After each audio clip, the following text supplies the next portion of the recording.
हरे कृष्ण कृष्ण कृष्ण हरे हरे, हरे राम राम राम हरे हरे। मुखं करोति वाचालं पंगुं लंघायते गिरिं यत्कृपातमहं वन्दे श्रीगुरुं दीनतारिणम्। हरे कृष्ण।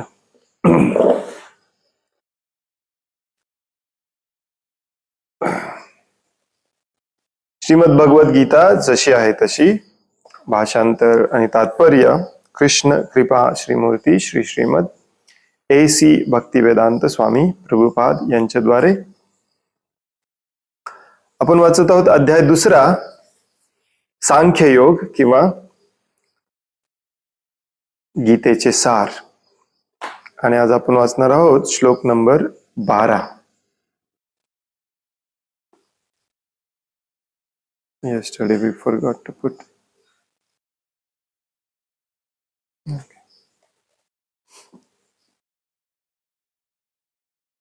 नत्वेवाहं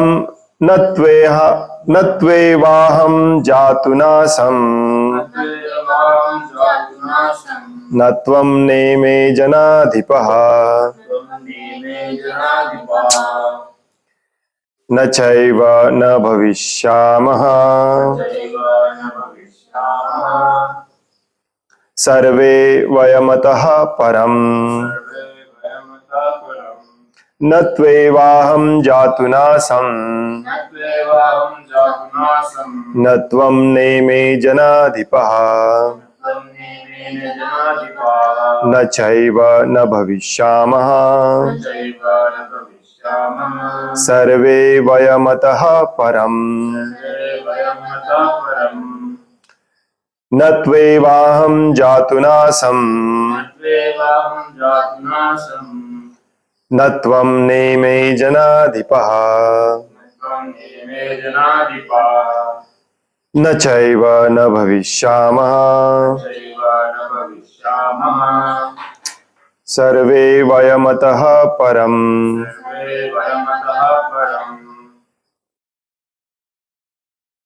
न कधीच नाही, तू परंतु, एव निश्चितपणे, अहम मी, जातु कोणताही काळ, न नाही, आसम अस्तित्व, न नाही, त्वम तू, न नाही, इमे हे सर्व, जनाधिपा राजे, न कधीच नाही, च सुद्धा, एव निश्चित, न नाही, भविष्यामः अस्तित्वात राहू, सर्वे वयम आपण सर्वजन, अतः परम यापुढे। भाषांतर आहे,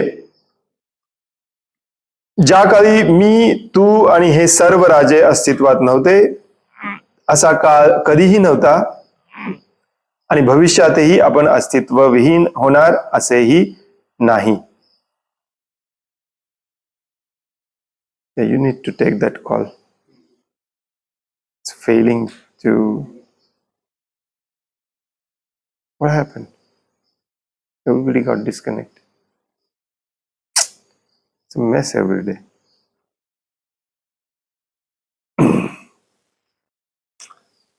काल मी म्हणालो की हा श्लोक अत्यंत महत्वाचा आहे समजावून घेण्यासाठी।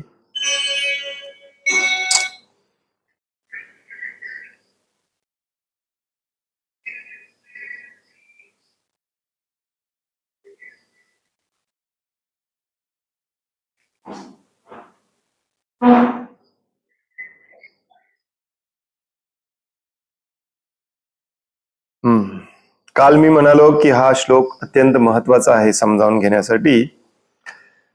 याचं कारण हे आहे, प्रभुपाद सांगतीलच आता पुढे, तरीही या श्लोकामध्ये प्रत्येक जीव हा इंडिव्हिज्युअल आणि वेगळा आहे. तो कधीही भगवंतांमध्ये विलीन होत नाही, कधीही झाला नाही, कधीही होणार नाही. भगवंत देखील वेगळे आहेत आणि सगळे वेगळे आहेत हे भगवंत ठामपणे सांगतात. आणि हे अत्यंत महत्वाचं आहे आपल्याला जाणून घेण्यासाठी. हा श्लोक अत्यंत महत्वाचा आहे आपल्याला हे सिद्ध करण्यासाठी की मायावादी तत्वज्ञान जे आहे, निर्विशेषवादी, ज्याच्यामध्ये त्यांचं म्हणणं असतं की आपलं अस्तित्व आपण या जन्मानंतर नष्ट करू शकतो आणि भगवंतांमध्ये विलीन होऊन कायमचं संपू शकतो, ते याच्यामध्ये पूर्णपणे खोडून टाकता येतं. म्हणून हा श्लोक समजावून घेणे खूप महत्वाचं आहे. आणि जेव्हा जेव्हा तुम्हाला कोणी मायावादी निर्विशेषवादी भेटेल त्याला तुम्ही हे श्लोक सांगू शकता. ज्या काळी मी, तू आणि हे सर्व राजे अस्तित्वात नव्हते असा काळ कधीही नव्हता, कधीही नव्हता, कायमचे आहेत. आणि भविष्य काळातही आपण अस्तित्व विहीन होणार असेही नाही, असा एकही काळ असणार नाही. तात्पर्य, वैयक्तिक कर्मानुसार आणि कर्मफलानुसार विविध अवस्थांमध्ये असणाऱ्या असंख्य जीवांचे पालन करता पुरुषोत्तम श्री भगवान आहेत असे कठोपनिषदात आणि श्वेताश्वेतर उपनिषदात सांगण्यात आले आहे. वैयक्तिक कर्मानुसार आणि कर्मफलानुसार विविध अवस्थांमध्ये असणाऱ्या असंख्य जीवांचे पालन करता पुरुषोत्तम श्री भगवान आहेत असे उपनिषदात सांगितलेलं आहे. तेच पुरुषोत्तम श्री भगवान आपल्या पूर्ण अंशाद्वारे प्रत्येक जीवाच्या हृदयामध्ये स्थित आहेत. हे भगवद्गीतेतही बऱ्याचदा सांगितलेलं आहे. जे संतजन त्या भगवंतांना आत आणि बाहेर दोन्हीकडे पाहू शकतात त्यांनाच परिपूर्ण आणि शाश्वत शांतीची प्राप्ती होते असं कठोपनिषदात सांगितलेलं आहे. बऱ्याचदा प्रभुपाद हा श्लोक आपल्या प्रवचनात सांगतात. ऍक्च्युली मला हे माहिती पण नव्हतं श्लोक. प्रभुपादांचे प्रवचन ऐकून ऐकून श्लोक पाठ झाला. नित्यो नित्यानाम चेतनस चेतनानाम एको बहुनाम यो विदधाती कामान. निदान एवढं तरी पाठ होते प्रभुपादांचे लेक्चर ऐकून. तमात्मस्थम ये अनुपश्यन्ति धीरस्तेषां शांति शाश्वती नेतरेषाम.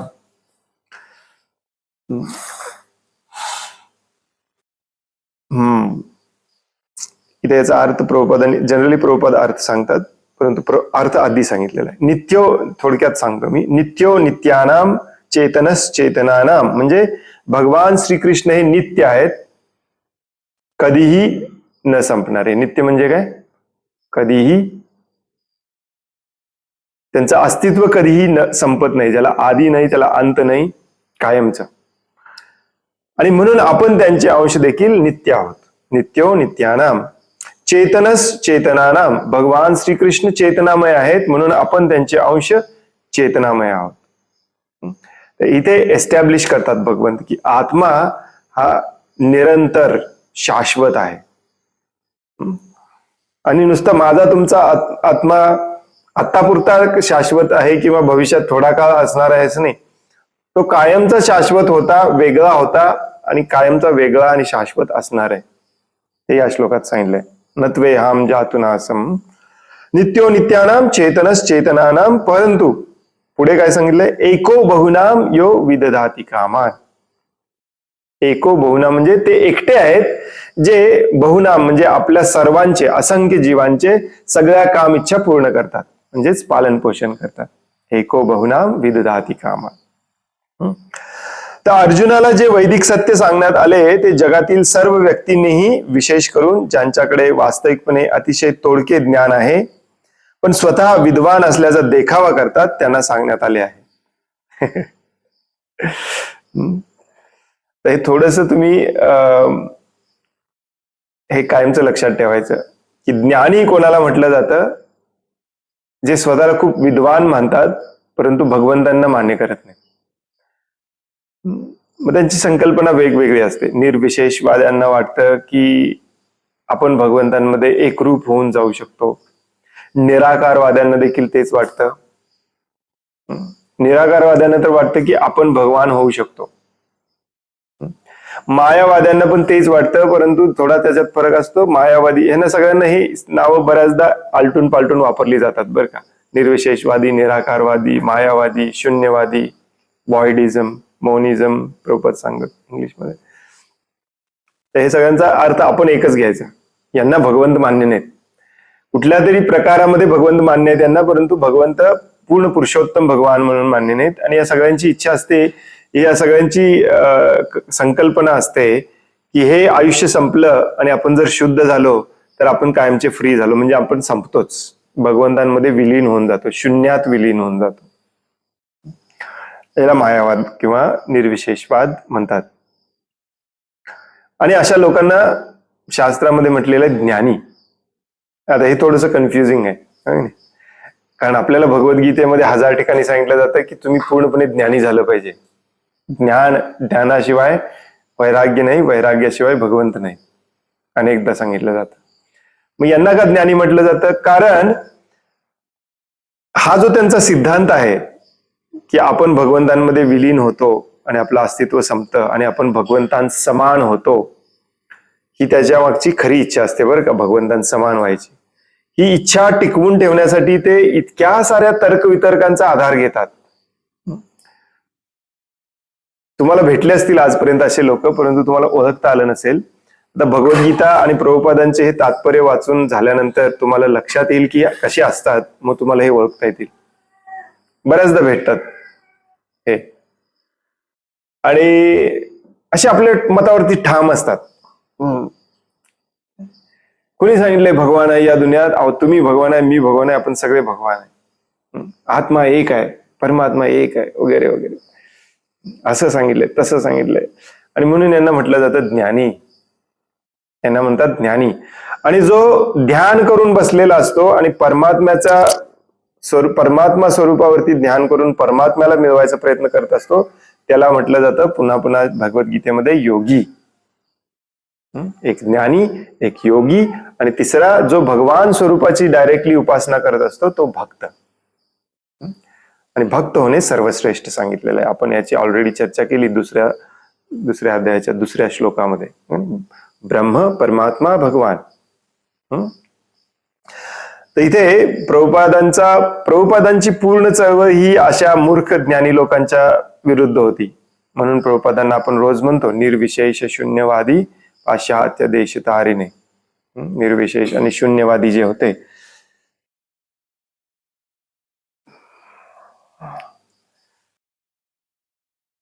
म्हणून प्रभुपाद या वाक्यामध्ये थोडस कठोर वाटते वाक्य, परंतु काय म्हणतात, अर्जुनाला जे वैदिक सत्य सांगण्यात आले आहे ते जगातील सर्व व्यक्तींनाही सांगण्यात आले आहे. आणि हे निर्विशेषवादी मायावादी भगवद्गीतेचाच संदर्भ घेऊन त्याचं पटवून द्यायचा प्रयत्न करत असतात. हा तर इतका मोठा मूर्खपणा आहे. म्हणून प्रभुपाद इथे म्हणतात, विशेष करून ज्यांच्याकडे वास्तविकपणे अतिशय तोडके ज्ञान आहे पण स्वतः विद्वान असल्याचा देखावा करतात, त्यांना सांगण्यात आले आहे. त्यांच्यासाठी हा श्लोक आहे. भगवान स्पष्टपणे सांगतात की ते स्वतः, अर्जुन आणि युद्धभूमीवर जमलेले राजे या सर्वांचे शाश्वत वैयक्तिक अस्तित्व असते आणि बद्ध अथवा मुक्त या दोन्ही अवस्थांमधील सर्व जीवांचे भगवंत हेच नित्य पालन करता आहेत. म्हणजेच बद्ध असताना आपण सेपरेट असतो आणि मुक्त झाल्यानंतर भगवंतांमध्ये विलीन होतो, ही कल्पना चुकीची आहे. मुक्त अवस्थेमध्ये देखील आपण सेपरेटच असतो, कारण भगवंत तिथे स्पष्ट म्हणतात असा एकही काळ भविष्यात नसणार आहे जिथे तू, मी आणि हे सगळे वेगवेगळे नसणार आहेत. सगळ्यांना इंडिव्हिज्युअल व्यक्तिमत्व आहे, वैयक्तिक.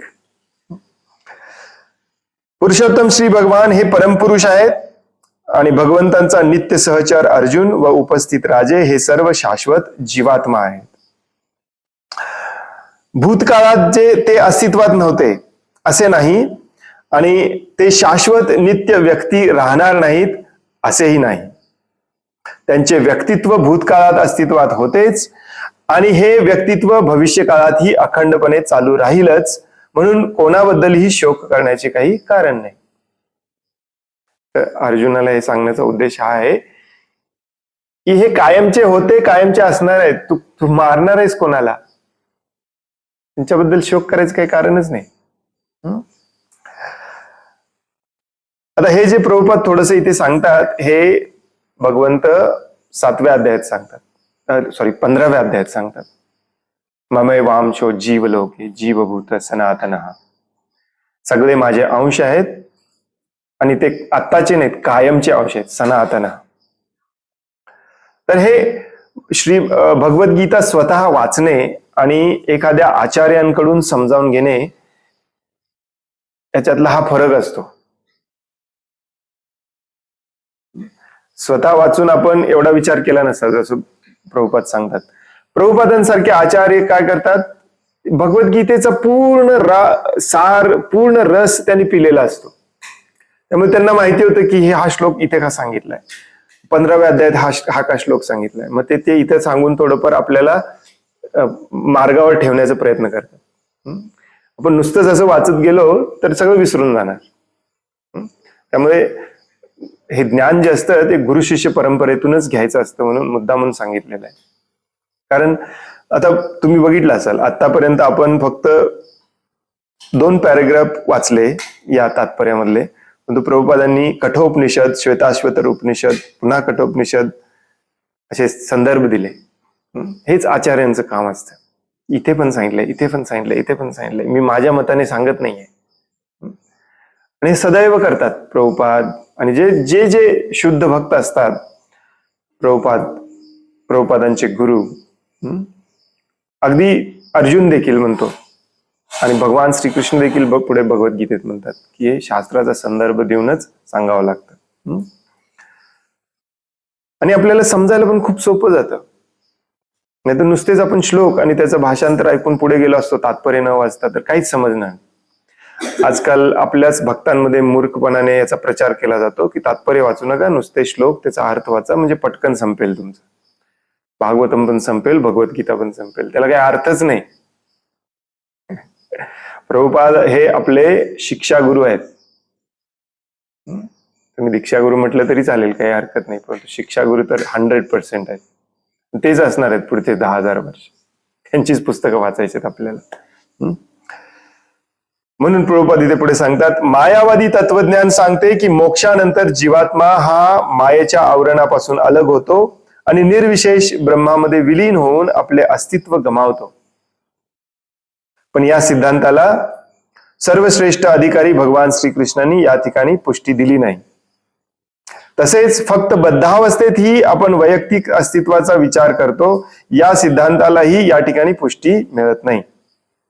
बद्धावस्थेतही आपण वैयक्तिक अस्तित्वाचा विचार करतो म्हणजे 2 गोष्टी असतात. एक मिनिट, हे एकदा पूर्णपणे चपट झाले.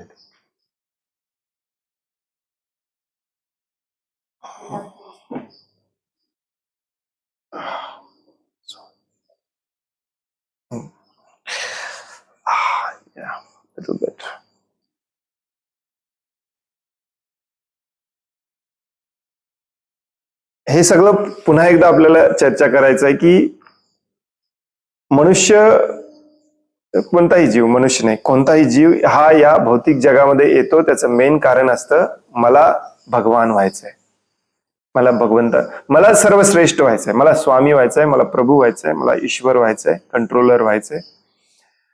आणि हे कुठल्याही पद्धतीने तो प्रूव्ह करायचा प्रयत्न करत असतो. आणि मग एखाद्या व्यक्तीला भगवान म्हणून आपण जर मान्य केलं तर ते कसं प्रूव्ह होणार, कारण आपण ते बनायचा प्रयत्न करतोय. म्हणून मॅक्झिमम लोक एकतर भगवान या संकल्पनेलाच मानत नाहीत, किंवा असे हे मायावादी लोक तुम्हाला भेटतील, विशेष करून भारतामध्ये खूप भेटतील, ज्यांची संकल्पना अशी आहे की हे 2 प्रकारचे असतात. एक तर मी भगवंतांच्या बरोबरचा आहे, चुकून मी इथे येऊन अडकलोय, पण मुक्त झालो की मी भगवंतांच्या बरोबरचा होणार आहे, त्यांच्यामध्ये एकरूप होऊन जाणार आहे. नसेल तर भगवंत म्हणून जे कोणी नाहीच आहे, मी पण भगवंत आहे, तुम्ही पण भगवंत आहे, सगळे भगवंत आहेत. प्रभुपाद सांगतात, एकतर आपल्याला भगवंतांसमान मानणे किंवा भगवंतांना आपल्या समान मानणे. आणि हे 2 सगळ्यात मोठे अपराध असतात. मायेचा पाश असतो हा. इथे दोन्ही डिस केलेलं आहे.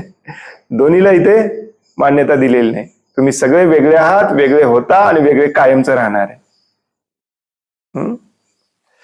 उपनिषदात सांगितल्याप्रमाणेच या ठिकाणी श्रीकृष्ण सुद्धा सांगतात की भविष्य काळातही भगवंत आणि इतरांचे स्वतंत्र अस्तित्व निरंतर चालू राहील.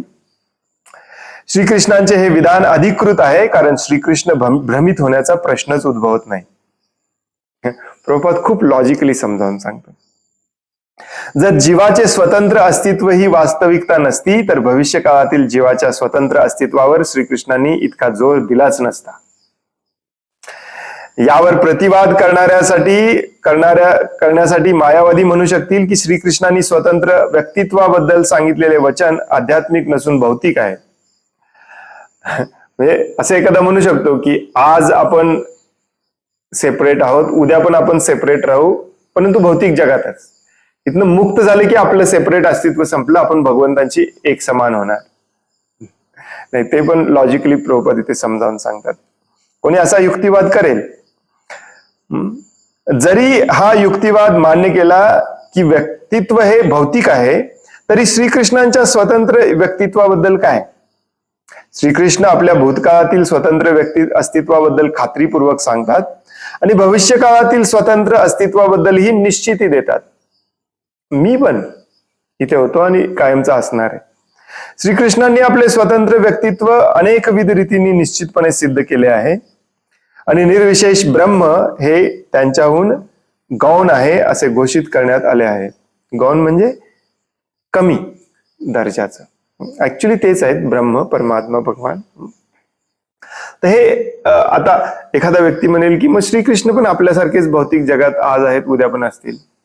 हो, म्हणून भगवद्गीतेचा सगळा अभ्यास करणाऱ्याने याच्यावरती भाष्य लिहावं आणि याच्यावरती बोलावं. परंतु मायावादी लोक ज्ञानी असल्याचा फक्त दावा करतात. कारण पुढे भगवंत बऱ्याच श्लोकांमध्ये म्हणतात की मी कायमच्या अस्तित्वात राहतो, माझं घर इथे नाहीच आहे, माझं धाम वेगळीकडे आहे. सांगतात की नाही, तद्धाम परमम मम.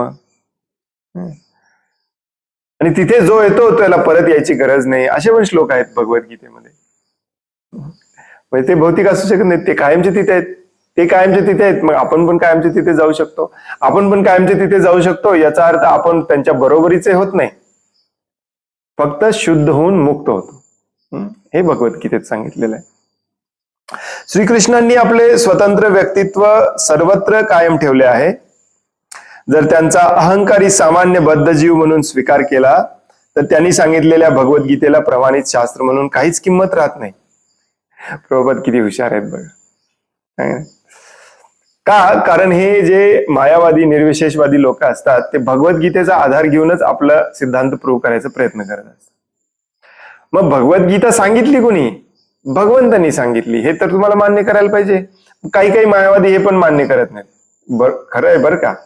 डॉक्टर राधाकृष्णन यांनी स्वतःची मायावादी भगवद्गीता लिहिली, त्यात सांगितलं की भगवान वगैरे असं कोणी नाही, श्रीकृष्ण एक आमच्या तुमच्यातलेच एक व्यक्ती आहेत जे थोडे ज्ञानी होते, आपल्याला ज्ञान सांगायला लागलेत बस. म्हणजे भगवान ही एक शक्ती आहे, त्याला शरण जायचं आहे, या श्रीकृष्णाला शरण नाही जायचं. हे असले तर्कवितर्क हे मायावादी लोक या भगवद्गीतेतूनच काढतात. आणि प्रभुपाद इथे काय लॉजिकली समजावून सांगतायत की स्वतः भगवान श्रीकृष्ण सांगतायत की असा एकही काळ नव्हता जिथे तुम्ही नव्हता, मी नव्हतो, हे सगळे नव्हते.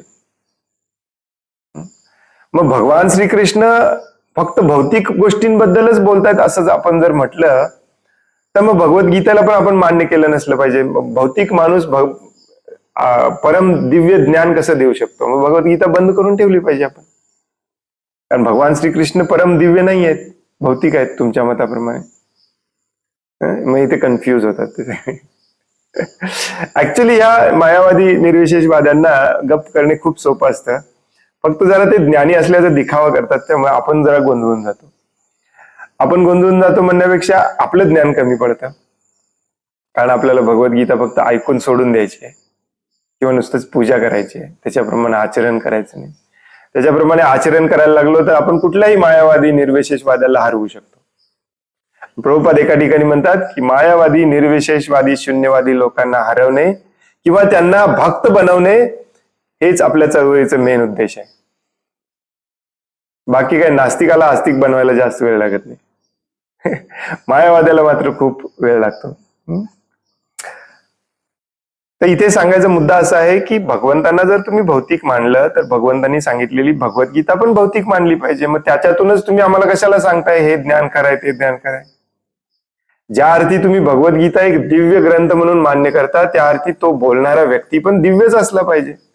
मग नंतर मग तुम्ही पण बोललेलं मी मान्य करायला पाहिजे, मी पण बोललेलं मान्य करायला पाहिजे. पण ते बोलले कोणी? भगवंतांनी, ते जे दिव्य आहेत. म्हणूनच वेदांमध्ये अशा ग्रंथांना अपौरुषेय म्हटलेलं आहे. अपौरुषेय म्हणजे आपल्यासारख्या सामान्य पुरुषांनी नाही सांगितलेलं, तर ते दिव्य पुरुषांनी सांगितलेलं आहे.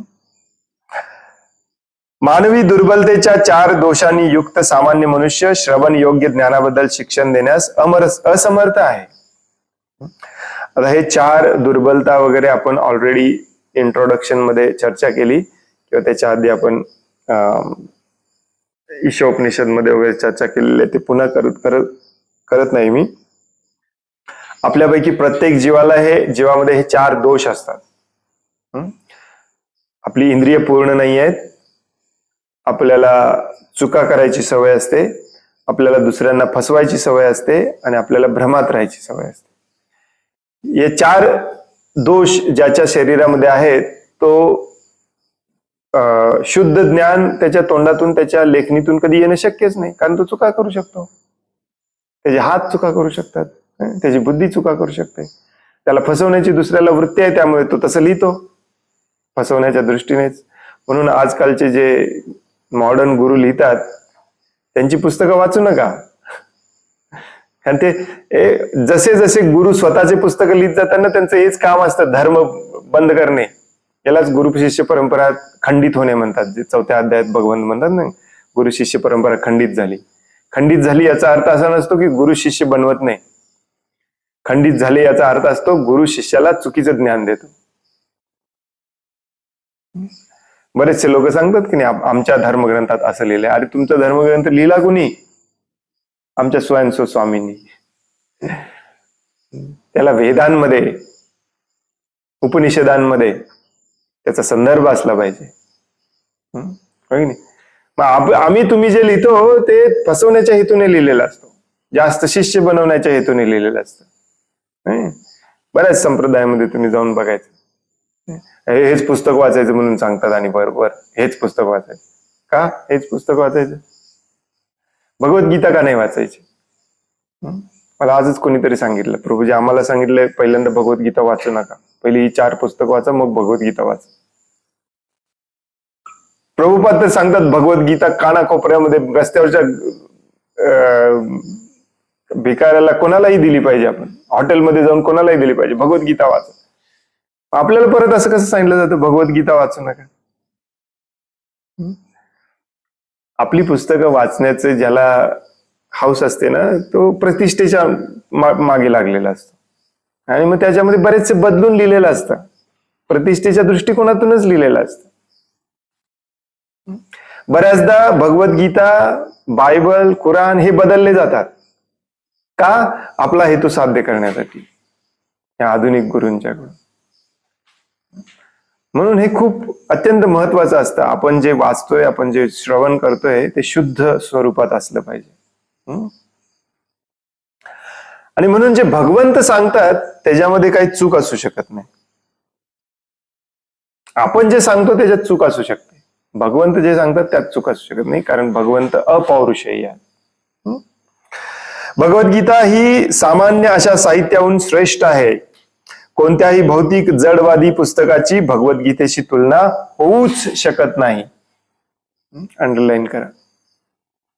अंडरलाईन म्हणजे याच्यामध्ये लिहू नका, तुमचे जे नोट्स असतील त्याच्यामध्ये लिहा, मोठं प्रिंटआउट काढा. कोणत्याही भौतिक जडवादी पुस्तकाची भगवद्गीतेशी तुलना होऊच शकत नाही. जेव्हा एखादा श्रीकृष्णांना सामान्य मनुष्य म्हणून स्वीकारतो तेव्हा भगवद्गीतेचे सर्व महत्व नाहीसे होते. भगवा श्रीकृष्ण जर सामान्य मनुष्य असतील आपल्या तुमच्यासारखे, तर त्यांनी सांगितलेलं ज्ञान पण सामान्यच असलं पाहिजे. त्याला दिव्य म्हणून कसं घेणार आपण? मायावादी असा युक्तिवाद करतात की या श्लोकात जे अनेकत्व सांगितले आहे ते केवळ रूढीला धरून आहे आणि ते शरीराला उद्देशून सांगण्यात आले आहे. परंतु यापूर्वीच्या श्लोकामध्ये अशा प्रकारच्या शारीरिक संकल्पनेचे पूर्णपणे खंडन करण्यात आले आहे. कालच्या श्लोकामध्ये भगवंत म्हणतात अशोचान शोचस्व प्रज्ञावादांच भाष्यसे. नाही पुढे काय? गतासुम अगतासुम च नानु शोचंती पंडिता. जो जिवंत आहे, जो मेलेला आहे, दोन्ही पण एकच आहेत. कशाला शोक करतोय? त्याच्या पुढच्या श्लोकात भगवंत फक्त जिवंत असणाऱ्यांचंच कशाला सांगतील? कॉमन सेन्स आहे. परंतु हे ज्ञानी लोकांना कॉमन सेन्स वापरायचा नसतो, त्यांना फक्त ज्ञान पाजवायचं असतं, म्हणून ते तसं वागतात. जीवाच्या शारीरिक संकल्पनेची पूर्वीच निंदा करण्यात केल्यावर पुन्हा शरीर विषयक रूढीला चिकटून असणारे विधान श्रीकृष्णांद्वारे केले जाणे कसे शक्य आहे? म्हणून स्वतंत्र व्यक्तित्व आध्यात्मिक स्तरावर आधारित आहे.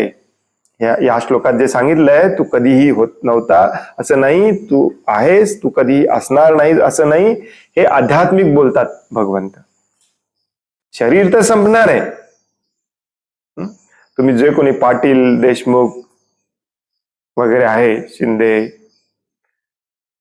ते संपणार आहे, परंतु आत्मा कायमचा राहणार आहे, हे एस्टॅब्लिश करतात भगवंत इथे. आणि हेच पुढच्या श्लोकामध्ये सांगणार आहेत. म्हणून स्वतंत्र व्यक्तित्व आध्यात्मिक स्तरावर आधारित आहे आणि याची पुष्टी श्री रामानुजाचार्यांसारख्या इतर आचार्यांनीही केली आहे.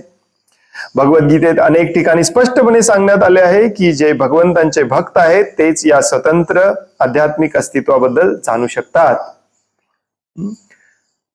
भक्त्या माम अभिजानाति. पुरुषोत्तम श्री भगवान म्हणून श्रीकृष्णांचा जे द्वेष करतात ते या महान ग्रंथामध्ये खऱ्या अर्थाने प्रवेश करूच शकत नाही.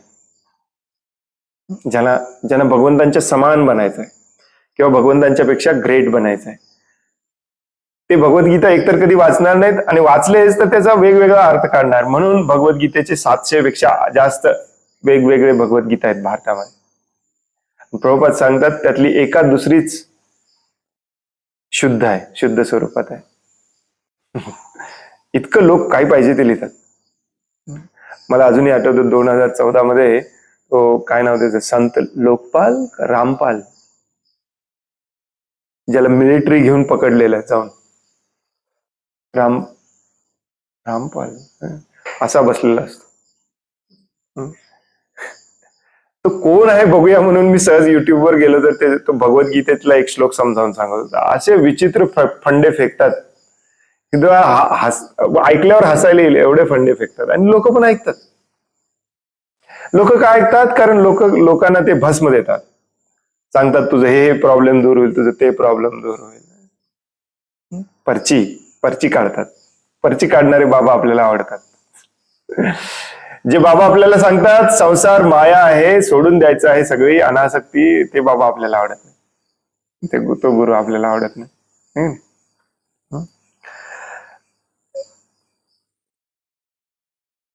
का असं करतात लोक? एवढे सारे भगवद्गीता स्वतः असं, डॉक्टर राधाकृष्णन देखील जे भारताचे राष्ट्रपती होते त्यावेळेचे, त्यांनी स्वतः भगवद्गीता लिहिली. त्यात पण ते असंच लिहितात, भगवान श्रीकृष्ण व्यक्ती कोणी नाही. हे असं का लिहावं असं वाटतं त्यांना? कारण मायेचा हा शेवटचा पाश असतो. सगळ्यामध्ये जरी तुम्हाला वैताग आला, अनासक्ती निर्माण झाली, तरी ग्रेट व्हायचं मात्र मनातनं लवकर जात नाही, ते राहिलेलंच असतं मनातच. मग एक मार्ग दिसतो आपल्याला, अरे भगवंतांच्या समान झालो तर आपण ग्रेट होऊ शकतो. मग हे भगवद्गीतेत असंच तर सांगितलेलं नसेल, आपण विचार करायला लागतो. प्रभुपाद नेहमी म्हणतात हा मायेचा शेवटचा पाश असतो, शेवटचं जाळ. त्यामुळे हे सगळे भगवंतांचे द्वेष करणारे असतात. कारण हेच भगवद्गीता लिहिणारे हे विसरून जातात की 7व्या अध्यायामध्ये, मला वाटतं 3ऱ्या का 7व्या श्लोकातच भगवंत म्हणतात की माझ्या बरोबरीचा किंवा माझ्यापेक्षा श्रेष्ठ कुणी होऊच शकत नाही, आजपर्यंत कधी झाला नाही आणि कधी होऊच शकत नाही. स्पष्टपणे भगवद्गीतेत सांगितलेलं आहे. ज्याला सिंपल संस्कृत येतं त्याला पण समजू शकतो. मत्त परतरम न अन्यात, माझ्यापेक्षा परम तरम कोणी होऊच शकत नाही. मराठी समजणाऱ्याला पण समजत, परंतु जो भगवंतांचा द्वेष करतो त्याला नाही समजत. त्याला भले संस्कृत येत असला, संस्कृतमध्ये तो विद्वान असला तरी त्याला नाही समजत. हा फरक आहे. म्हणून प्रभुपाद अगदी पहिल्या पानापासून, ज्यांनी भगवद्गीता पहिल्यांदा हातात घेतली आहे त्यांच्यासाठी थोडंसं ऐकायला हे विचित्र वाटतं, परंतु पहिल्या पानापासून भगवंत श्रील प्रभुपाद सांगतात की भगवद्गीता त्यालाच कळते जो भगवंतांचा भक्त आहे.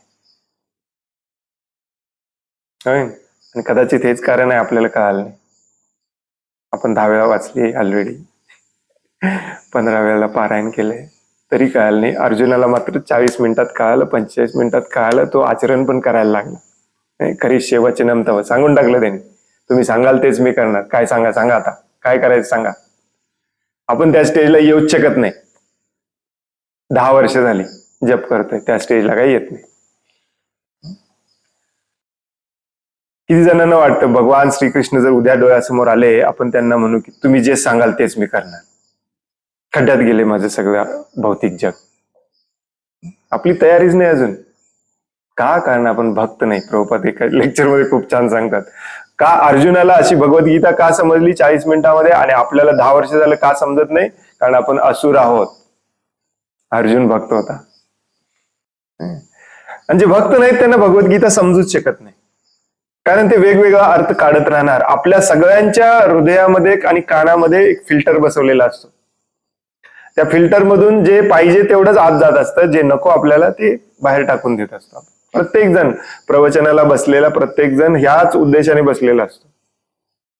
एव्हरीबडी. बघा तुम्ही स्वतःच थोडस विश्लेषण करून बघा. प्रभुपाद याला म्हणतात अर्ध कुकुटी न्याय. अर्ध कुकुटी न्याय म्हणजे काय? अर्ध कोंबडं पाहिजे. कोंबड्याच्या पुढच्या बाजूला चारा घालावा लागतो, मागच्या बाजूने अंडी येतं. मग एखादा विद्वान म्हणतो मला पुढचा भाग नको, मला फक्त मागचा भाग द्या कापून. तशी आपली अवस्था आहे. भगवद्गीतेतलं हे हे हे मला पटत नाही, मला फक्त हे द्या. भक्तांची पण हीच अवस्था आहे दुर्दैवाने. नाहीतर मग एवढे वर्ष लागले नसते सर्व धर्मान परित्यज्य सांगून पण, हो की नाही? का लागतात एवढे वर्ष? कारण आपण हे फिल्टर करूनच घेत असतो सगळा. फिल्टर सिस्टीम खूप सॉलिड आहे आपली, है की नाही? एनिवे, परत निर्विशेषवाद्यांकडे येऊया.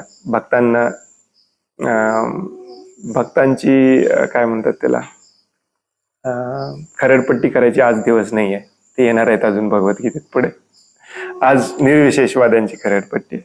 पुरुषोत्तम श्री भगवान म्हणून श्रीकृष्णांचा जे द्वेष करतात ते या महान ग्रंथामध्ये खऱ्या अर्थाने प्रवेश करूच शकत नाहीत. अभक्ताद्वारे भगवद्गीतेतील शिकवणूक जाणण्याचा प्रयत्न म्हणजे मधमाशीने मधाची बाटली बाहेरून चाटल्याप्रमाणेच आहे.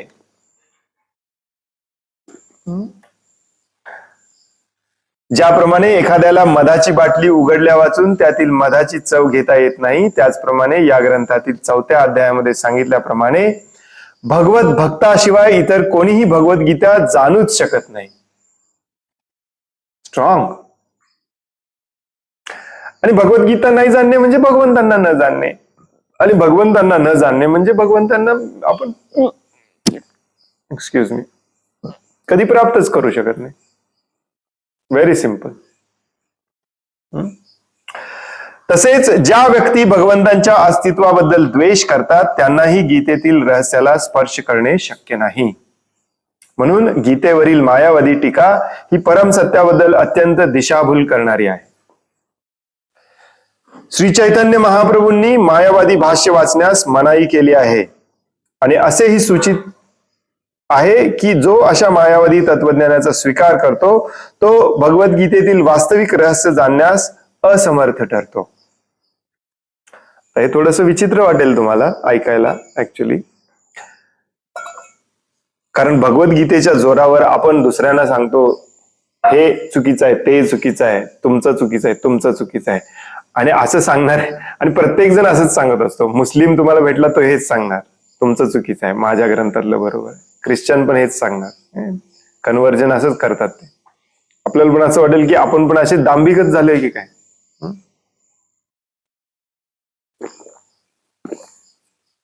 प्रभुपाद एवढ्या ठामपणे म्हणतात की जो कोणी भक्त नाही त्याला भगवद्गीता समजूच शकत नाही.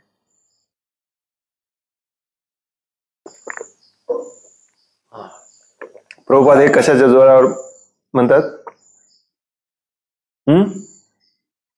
प्रभुपाद कशाच्या बळावर म्हणतात हे वाक्य एवढ्या ठामपणे कसं काय सांगू शकतात? कुठल्या शास्त्राच्या? भगवद्गीतेच्या जोरावर. कारण भगवद्गीतेत स्वतः भगवंत म्हणतात की जो भक्त नाही तो मला जाणूच शकत नाही. हो की नाही? शेवटी 18व्या अध्यायात भक्त्या माम अभिजानाति. प्रभुपादांचं एकही वाक्य असं नसतं ज्याला संदर्भ नाही. बघा तुम्ही अभ्यास करून. जर स्वतंत्र व्यक्तित्व भौतिक सृष्टीशी संबंधित असते तर भगवंतांनी गीतोपदेश करण्याची काहीच आवश्यकता नव्हती. स्वतंत्र जीव आणि भगवंत यांचे अनेकत्व ही वास्तविकता आहे. अनेकत्व म्हणजे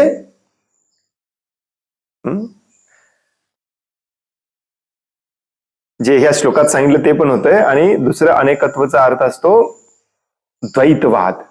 तुम्ही ऐकलं असाल कधी अद्वैतवादी आणि द्वैतवादी. हो की नाही? बऱ्याच जणांना ही चर्चा करायला पण खूप आवडते. तू अद्वैतवादी आहे मी द्वैतवादी आहे.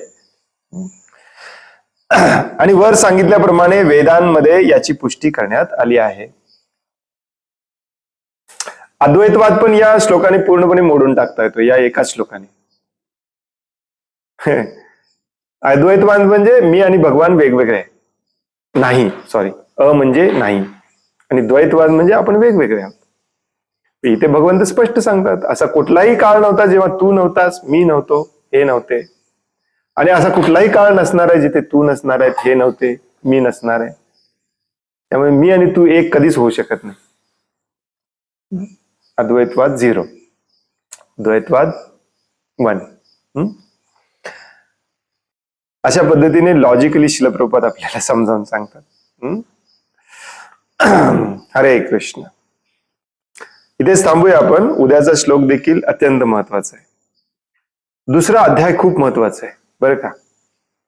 कारण म्हणूनच याला भगवद्गीतेचा सार म्हटलेला आहे. दुसरा अध्याय आणि प्रभुपादांचे तुम्ही लेक्चर शोधत गेला इंग्लिश मधले तर दुसऱ्या अध्यायावरचेच भेटतात सगळे. म्हणून दुसरा अध्याय अगदी लक्षपूर्वक अभ्यास करायचा आपण. हरे कृष्ण. कोणाला काही प्रश्न आहे, काही सांगायचं आहे? हरे कृष्ण प्रभू, दंडोत प्रणाम. हरे कृष्ण प्रभू, दंडोत प्रणाम. म्हणजे आपल्या द्वैतवाद मध्ये आत्म्यात हे सांगितलं, काय म्हणतात त्याला, प्रवास सांगितलाय क्लिअरली कट. निरंतर आहे, आत्मा मरत नाही, शरीर धारण करतो, शेवटी प्रलय झाल्यानंतर सुद्धा त्यांच्याच अंगामध्ये, मशिनीच्या अंगामध्ये समाविष्ट काही काळ परत तो प्रकट होतो. तसं मग हे मायावाद ऋषी त्यांचं पण काय शास्त्र आहे का तसं थोडं ठामपणे बोलतात? त्यांचं शास्त्र कुठलं नाहीये. ते ब्रह्मसूत्रावरतीच हे स्वतःच भाष्य लिहितात. भगवद्गीतेवरती ते स्वतःच भाष्य लिहितात. त्यांचं असं वेगळं शास्त्र नाही. भगवद्गीतेवर आधारितच बोलतात ते. भगवद्गीता, ब्रह्मसूत्र त्याच्यावर आधारित बोलतात. चुकीचा अर्थ काढतात. म्हणजे दृष्टिकोन बघण्याचा फरक आहे एवढं. एक लाखो हजारो वर्ष असंच चाललंय. या तुम्ही पण मायावादी आहात, मी पण मायावादी आहे अजूनही. हिरण्यकशिपू मायावादी होता. ज्याला ज्याला भगवंतांचं अस्तित्व मान्य नसतं तो मायावादीच असतो. फक्त तो मान्य थोड्या उशिरा करतो, लवकर करतो, पण सगळे मायावादीच असतात. नास्तिकवादी खूप कमी असतात. आपल्याला वाटतं नास्तिकवादी जास्त असतील. नास्तिकवादी खूप कमी असतात. नास्तिकवादी म्हणजे तो लिटरली कोणाला मानत नाही, कोणाला घाबरत नाही, कोणाला मानत नाही, कोणाचा आदर करत नाही. असे राक्षस पण नसतात ऍक्च्युली.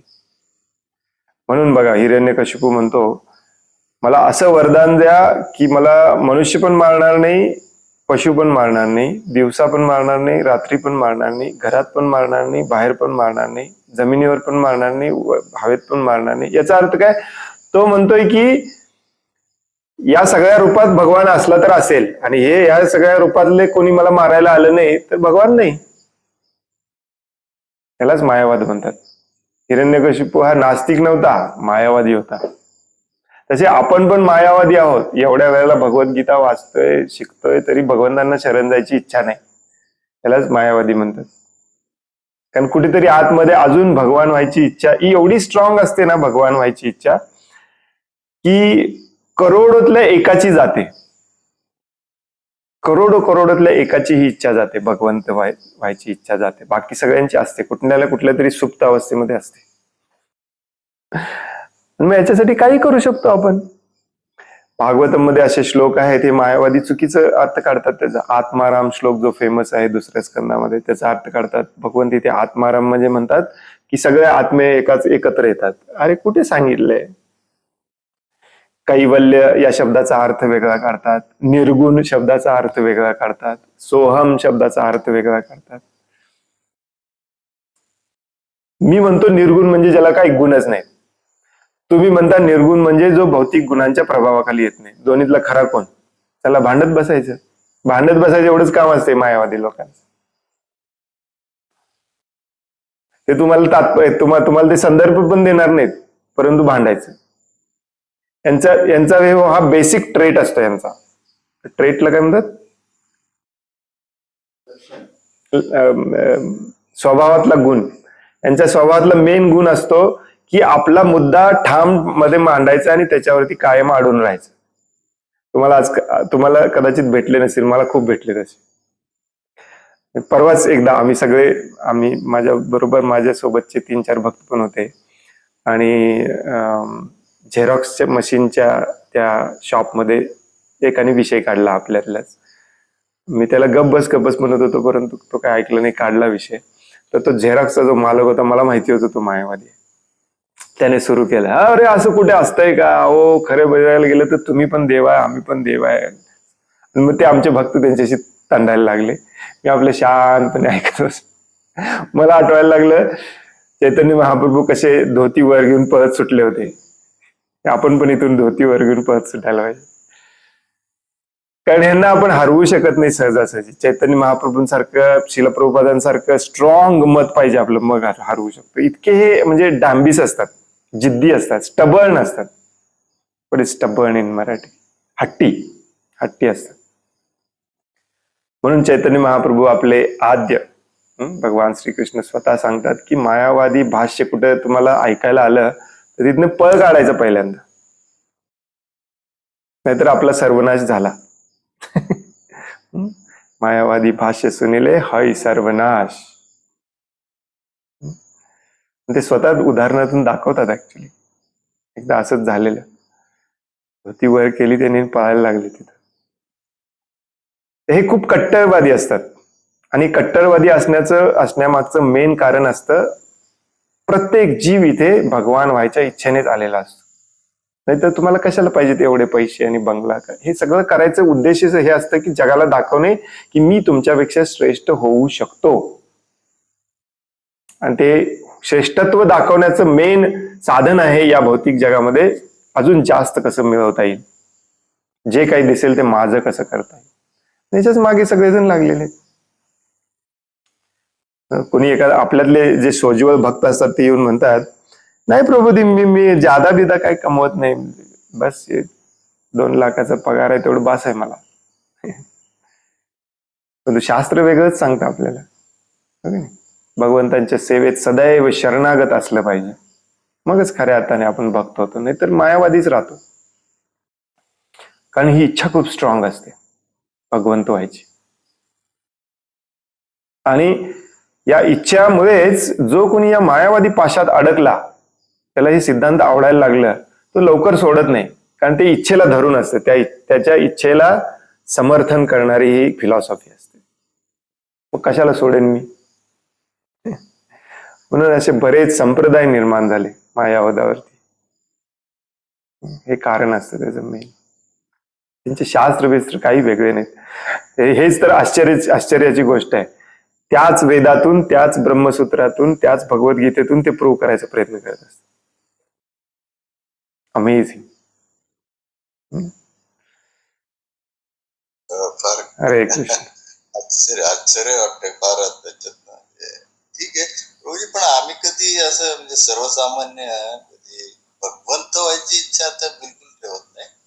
पण हा थोडंफार आपले जे आजूबाजूला असते समाज किंवा मग भौतिक नातेवाईक यांच्यात प्रभुत्व गाजवण्याचा प्रयत्न करतो तेवढंच. पण भगवंत वगैरे नाही, भगवंत वगैरे व्हायची इच्छा नाही. असं तर असं वाटतं की बाबा पुढच्या जन्मी आपण भगवंताच्या सेवे अजून चांगल्या याच्या सहवासात राहू, अजून चांगली भक्ती करू, एवढं मात्र आहे. पण परमेश्वर आहे हे मान्य करतो आम्ही 100%. मान्य करणारे करोड जण आहेत.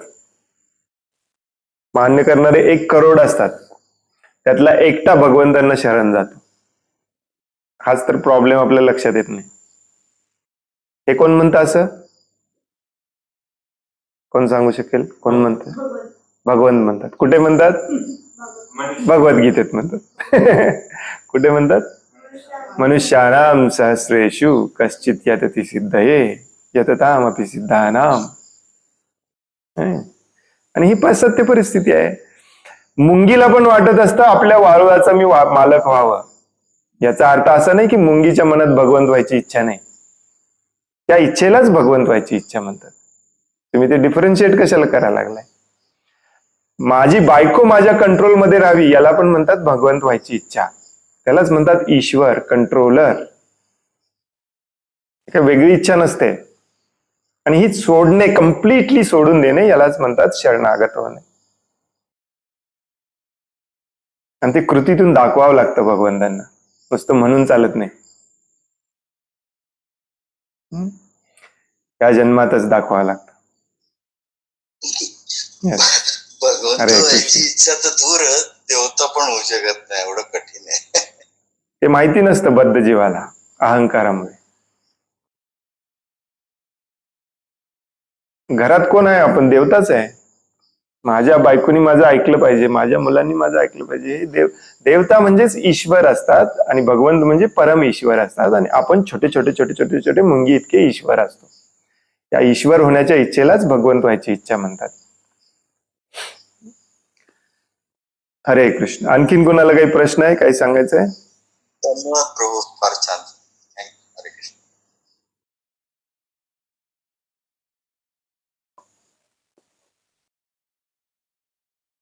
हरे कृष्ण प्रभूजी, दंडवत प्रणाम. हरे कृष्ण, दंडवत प्रणाम.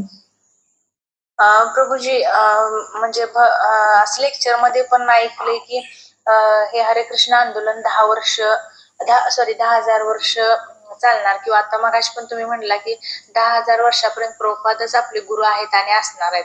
पण ते 10,000 वर्षापर्यंतच म्हणजे काय, असं नक्की कळत नाही. त्याच्या पुढं काय असं? त्याच्या पुढे कलियुग संपायच्या वाटेला लागणार आहे, खूप भयानक अवस्थेमध्ये जाणार आहे. प्रभुपाद एका लेक्चरमध्ये सांगतात की 10,000 वर्षानंतर एकही गाय अस्तित्वात असणार नाही. आणि ज्या दिवशी गाय संपेल तेव्हा अन्नाचा एक दाणा कोणाला खायला मिळणार नाही. आणि संपलं सगळं. तिथून पुढे फक्त मारणे, एकमेकांना मारणे आणि खाणे. 10,000 वर्ष हे प्रभुपादांची चळवळ अस्तित्वात राहणार आहे. याचा अर्थ असा नाही की वाढत जाणार आहे, ते हळूहळू कमी होत जाणार. भक्त वाढले याचा अर्थ असा नसतो की चळवळ मोठी झाली. शुद्ध भक्त किती निर्माण होतात त्याच्यावरती अवलंबून असतं ही चळवळ किती दिवस टिकून राहते. हे प्रभुपादांचं मत नाही, हे चैतन्य महाप्रभूंनी देखील भाकीत केलेलं की माझा सेनापती भक्त येईल आणि तो जगामध्ये अशा प्रकारे सुवर्ण युग निर्माण करेल की 10,000 वर्ष भक्तांना चान्स आहे इथून बाहेर पडायचा, शुद्ध व्हायचं. तिथून पुढे चान्स नाही. तिथून पुढे मग कत्तल, फक्त कत्तल, कल्की अवतारद्वारे. परंतु ते पण भयानक वाईट अवस्थेमध्ये, कारण 10,000 4,32,000 वर्षाचा कलियुग असतो. -15,000 केले, किती राहिले? 4,17,000. 4,17,000 वर्ष हे अशा दयनीय अवस्थेमध्ये काढायला लागतात आपल्याला, ज्याची ज्याची लक्षणं भागवतामध्ये दिलेली आहेत. 10,000 वर्षानंतर काहीच खायला मिळणार नाही. लोक मुलं जन्माला घालणार खाण्यासाठी, भागवतामध्ये दिलेले. माझा सांगायचा उद्देश हा आहे तुमच्या सगळ्यांना की थोडी मनात भीती बसू दे तुमच्या. बऱ्याचदा असं म्हटलं जातं की माझी घाबरवायची इच्छा नाही आहे तुम्हाला, पण तू घाबरायचीच इच्छा आहे. पुन्हा जन्म नको आपल्याला या कलियुगामध्ये. तुमच्यापैकी काही जणांना वाटतंय की 4 माळा जप केल्या की आपल्याला सत्ययुगात कुठेतरी जन्म मिळेल. नाही, कलियुगातच मिळणार कलियुगातल्या लोकांना. कारण तेवढे पापच करतोय आपण अंधाधुंदपणे. पृथ्वी, गोमाता, भूमाता, नद्या, नाले, काही काही काही बघत नाही. सुपडा साफ करतोय. अनप्रेसिडेंटेड प्रभुपाद शब्द वापरतात. अनप्रेसिडेंटेड म्हणजे न भूतो न भविष्यती, एक्झॅक्टली शब्द मराठीत प्रभुपाद म्हणतात. आपण आज इतके पाप कर्म करतोय, न भूतो न भविष्यती, इतके पाप करतोय. त्यामुळे तुम्हाला कुठे सत्ययुगात जन्म मिळणार नाही, कलियुगातच मिळालं तर. म्हणून भक्ती ही सिरियसली घ्यायची असते. तीव्रेन भक्ती योगेन यजेत पुरुष परम. भागवतम रिपीटेडली सांगतं तीव्रेन भक्ती योग. आज सकाळीच आपण वाचत होतो भक्ती योगेन तीव्रेन, उलट सांगितलं. तो हा त्याचा अर्थ आहे. आणि त्याची लक्षणं हे न पटण्यासारखं नाही आहे बरं का. बऱ्याच जणांना हे पटत नाही, परंतु हे न पटण्यासारखं नाही आहे. कारण आज ऍक्च्युली माझ्या बालपणी ज्या भाज्या आणि ज्या डाळी मिळत होत्या त्या आज मिळत नाही. 50 वर्षातली गताई. आणि जे मिळतं ते पण पूर्वी जे 1 सफरचंद खायला लागायचं तेवढंच सत्व घ्यायला आज 30 सफरचंद खायला लागतात. एवढे आपण त्याची घाण वाट लावून टाकलेली, केमिकल्स मारून आणि हे सगळं. आमच्या भागामध्ये तर एकही शेतकरी शेती करत नाही, सगळे ऊस लावतात. आता जे काही डाळी वगैरे आम्हाला मिळतात ते सगळे कर्नाटकातून वगैरे येतात. तिकडे ऊस लावायला लागले, ते डाळी पण मिळणार नाहीत. हेच लक्षण आहे कलियुगाचं. हळूहळू हे इतकं पाप वाढत जाणार, इतकं पाप वाढत जाणार की कोणीही भगवद्गीता हातात धरणार नाही, कोणीही भागवतमला टच करणार नाही. आणि इव्हेंच्युअली 10,000 वर्षानंतर हे बंद होणार. हा त्याचा अर्थ. तर आपल्याला 10,000 म्हणजे खूप मोठं वाटतं. मी तर 60-70 वर्ष जगणार आहे, 10,000चा कशाला विचार करू. वेल, हे तुमचं फ्युचर आहे, भविष्यकाळ सांगितलेला आहे तुम्हाला, म्हणून विचार करायचा 10,000 वर्षाचा. हरे कृष्ण. हरे कृष्ण. खूप खूप धन्यवाद प्रभूजी.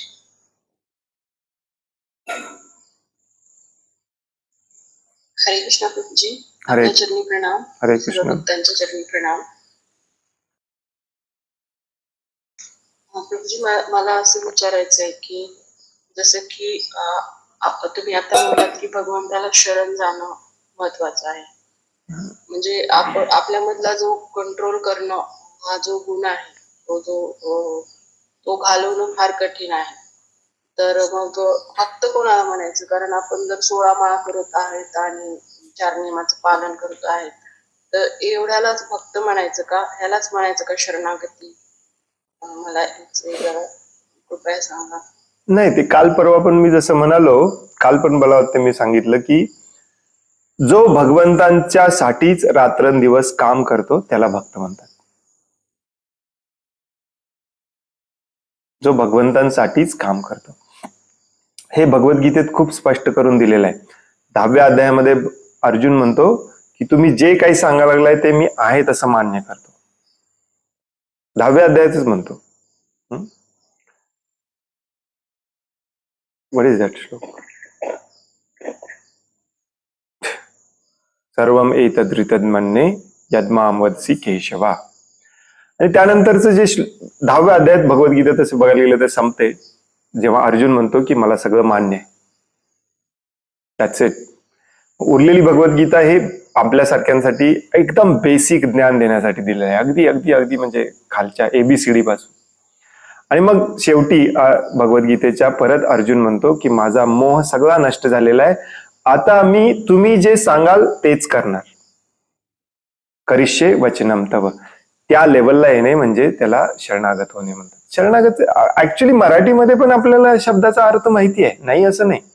फक्त तो इतक्या वेळेला लहानपणापासून आपण ऐकलाय की जनरली आपल्याला आता त्याला सिरियसली घ्यावंसं वाटत नाही. एवढाच फरक आहे. कोणाला माहिती नाही आहे शरण जाणे म्हणजे. आपण बरेचदा ऐकतो हा व्यक्ती शिवाजी महाराजांना शरण आला. इतिहासात पण वाचलेलं आहे. म्हणजे काय, माझं शिर इथे कापून टाका, परंतु तुम्ही जे म्हणाल तेच मी करणार. कॉमन डेफिनेशन आहे की नाही. शरणागतचा अर्थ असतो तुम्हाला ज्याच्यात सुख आहे, तुमच्या ज्याच्यामध्ये संतुष्टी आहे तेच मी करणार. त्याला म्हणतात शरणागत होणे.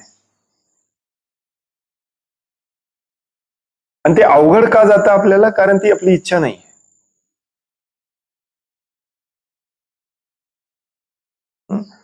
मग हे जप आणि 4 नियमांचं पालन आणि मग भगवद्गीतेचं वाचन, भागवतमचं वाचन वगैरे, हे श्रवण वगैरे कशासाठी आहे, त्या स्टेजला जाण्यासाठी ही प्रक्रिया आहे, ही प्रोसेस आहे. ही प्रोसेस म्हणजे शरणावस्था नाही आहे.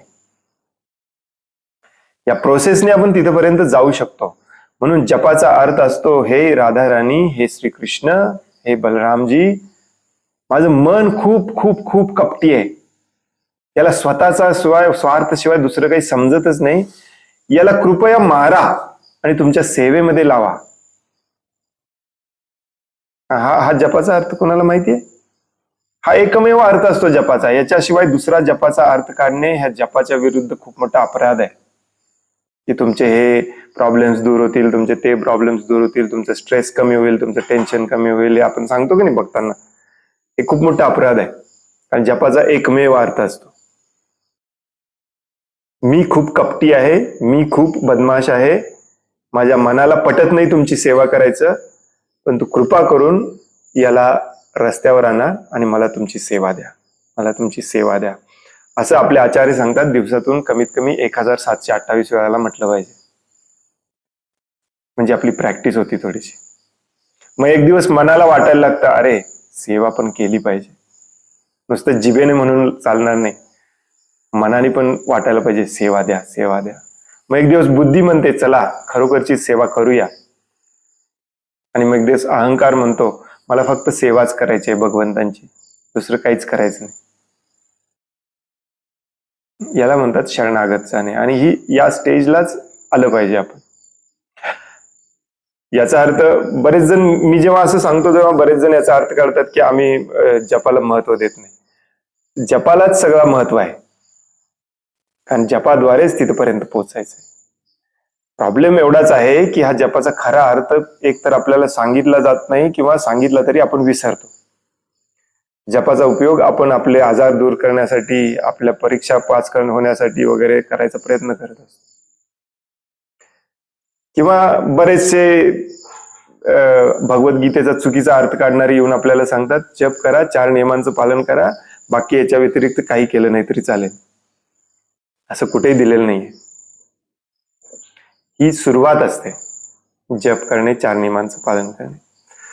तुम्ही जर शास्त्र बघितलं तर हजारो नियम आहेत, 4च नियम नाही आहेत. तुम्ही आता म्हणाल की आम्हाला फसवलं मग प्रभूजी 4 नियम सांगून.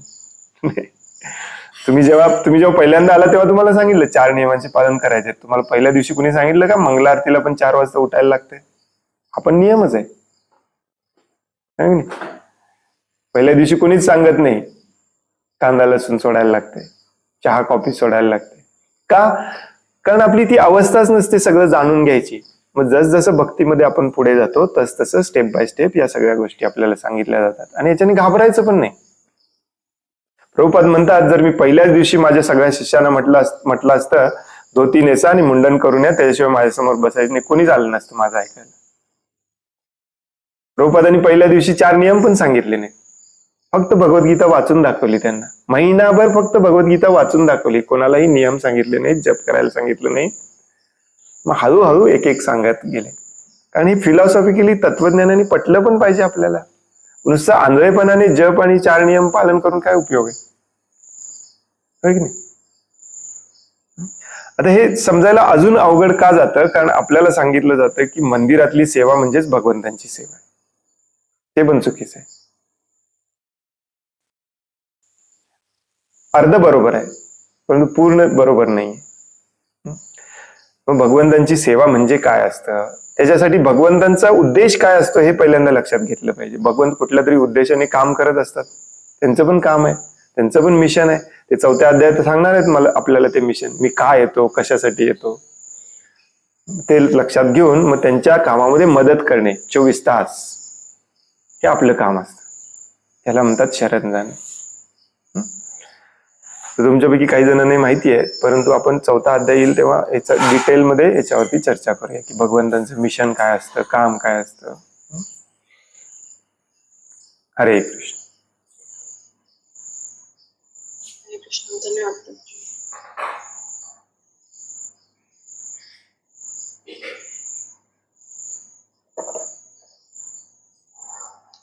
हरे कृष्ण. हरे हरे कृष्ण. कृष्ण.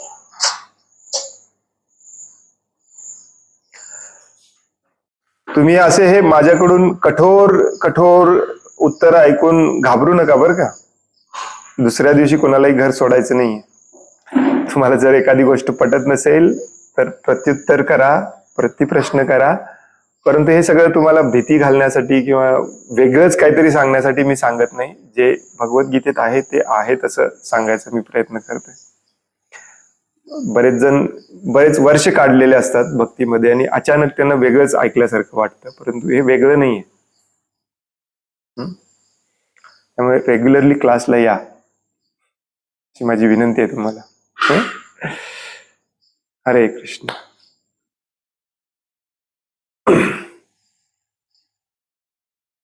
आणखीन कोणाला काही प्रश्न आहे, काही सांगायचं आहे? हरे कृष्णा. हरे कृष्ण. प्रभूजी, भगवद्गीता आचरणात आणणे म्हणजे नेमकं काय केलं पाहिजे? जे आता मी जे उत्तर दिलं ना याच्या आधीच्या प्रश्नाचं, तेच की इव्हेंच्युअली आपल्याला अर्जुन सारखं बनायचं आहे जो फक्त भगवंतांची सेवा करतो. भगवंतांची सेवा करण्यासाठी जे लागेल ते करतो. लोकांना मारायचंय मारतो. तर या स्टेजला आपण पण आलं पाहिजे. आता सध्या आपण सेवा करतोय परंतु त्या सेवेचा मोबदला पण शोधतोय. आपण आपल्या घरातल्यांची सेवा करतोय, बाहेरच्यांची करतोय.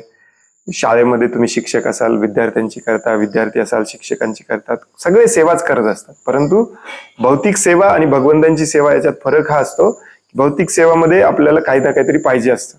त्याच्या मोबदल्यात काय मिळणार? भगवंतांच्या सेवेत मोबदल्यात काही मिळणार नाही. प्रेम आहे माझं भगवंतांवर म्हणून करायचं असतं. मग त्याच्यासाठी भगवंतांची सेवा म्हणजे काय हे पहिल्यांदा समजावून घ्यावं लागेल की भगवंत काय काम करतात, भगवंतांचं मिशन काय आहे, ते 4थ्या अध्यायात सांगितलंय. म्हणजे तुम्हाला सगळ्यांना माहिती आहे, यदा यदा हि धर्मस्य ग्लानिर्भवति भारत परित्राणाय साधूनां विनाशाय च दुष्कृताम्. धर्म समजावून सांगणे आणि अधर्माविरुद्ध वागणे हे भगवंतांचं काम असतं. त्याच्यामध्ये आपण त्यांना मदत केली पाहिजे. हे का काम करतात भगवंत? कारण आपल्या सगळ्यांना शुद्ध करून ते परत नेण्यासाठी आलेले असतात. ते काम आपण केलं पाहिजे, त्या कामात मदत केली पाहिजे. मॅक्झिमम लोकांनी पाप कर्म कसं बंद करता येईल, आपलं पाप कर्म कसं बंद होईल, मॅक्झिमम लोकांचं पाप कर्म कसं बंद करता येईल, त्यांना समजावून कसं सांगता येईल, ते समजावून सांगणारे आता जसं श्रील प्रभुपाद आले त्यांना कशी मदत करता येईल. पुढे पुढे भगवद्गीतेत हे सगळं डिटेलमध्ये सांगितलेलं आहे. काळजी करू नका, हे स्टेप बाय स्टेप सगळं लक्षात येईल आपल्याला. हरे कृष्ण. धन्यवाद प्रभू. हरे कृष्ण. खूप खूप धन्यवाद. वांछा कल्पतरुभयश्च कृपा सिंधुभ्य एव च पतितानां पावनेभ्यो वैष्णवेभ्यो नमो नमः. अनंत कोटि वैष्णव वृंद की जय. वैष्णव ठाकुर श्रील प्रभुपाद की जय. भगवद गीता जशी आहे तशी की जय. हरे कृष्ण. धन्यवाद. सगळ्यांना तो डायरेक्ट